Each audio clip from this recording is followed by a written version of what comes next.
दोस्तों, सीरियल पति ब्रह्मचारी में आने वाला है धमाकेदार ट्विस्ट, क्योंकि अब कुछ ऐसा होने वाला है जिसे देखकर ईशा एकदम शॉक रह जाएगी। और आखिर इतने दिनों से वह जो अपने और सूरज की शादी के सबूत को साबित करने की कोशिश कर रही थी, उस पर पानी फिर जाएगा। जैसा कि अब तक हम देख ही चुके हैं कि सूरज सबके सामने इस बात को मानने से साफ साफ इनकार कर देता है कि उसकी ईशा जी से कोई शादी भी हुई थी।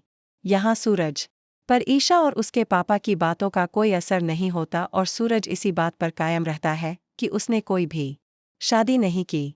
सूरज ने कहा था कि वह बिंदिया से मोहब्बत करता है और उसी से शादी करेगा। यहाँ दाई माँ भी बिंदिया और सूरज का साथ देती है और ईशा को हमेशा के लिए घर छोड़कर जाने के लिए कह देती है। पर ईशा ने तो कह दिया था कि वह इस बात को साबित करके ही रहेगी कि उसकी और सूरज की शादी हुई थी। यहाँ दाई माँ ने कहा कि अगर तुम बिंदिया और सूरज की शादी से पहले इस बात को साबित करने में कामयाब न हो पाई कि तुम्हारी सूरज से शादी हुई थी, तो तुम्हें बिंदिया और सूरज की शादी का लड्डू खिलाकर मैं अपने हाथों से इस घर से बाहर निकाल दूंगी। यहाँ अब ईशा ने दाई माँ से कह तो दिया कि वह साबित करके रहेगी, पर उसे कुछ भी समझ नहीं आ रहा होता कि आखिर वह ऐसा कौन सा सबूत लेकर आए जिससे वह इस बात को साबित कर सके।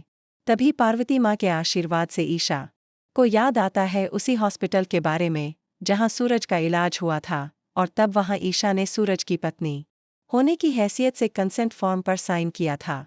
पर हॉस्पिटल में ईशा को वह कंसेंट फॉर्म नहीं दिया जाता, जिसकी वजह से बेचारी ईशा बहुत परेशान हो जाती है, क्योंकि दाई माँ तो जल्द से जल्द सूरज और बिया की शादी करवाने में लगी हुई है।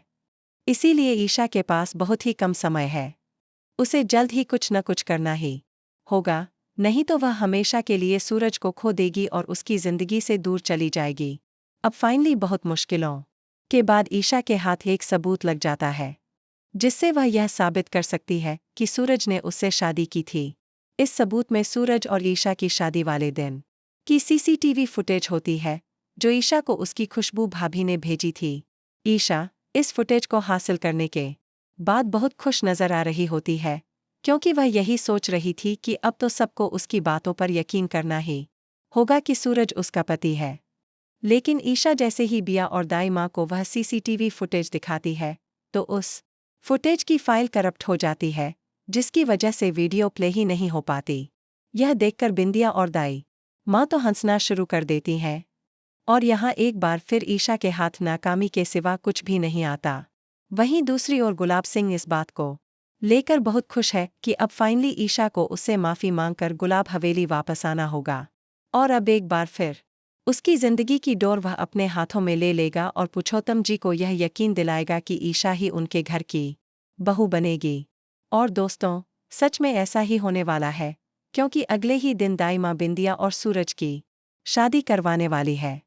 अब यहाँ क्योंकि ईशा के पास कोई भी सबूत नहीं है जिससे वह यह साबित कर पाए कि सूरज ने उससे शादी की थी, इसलिए उसकी आंखों के सामने सूरज और बिंदिया की शादी दाई माँ अपने हाथों से करवाती है।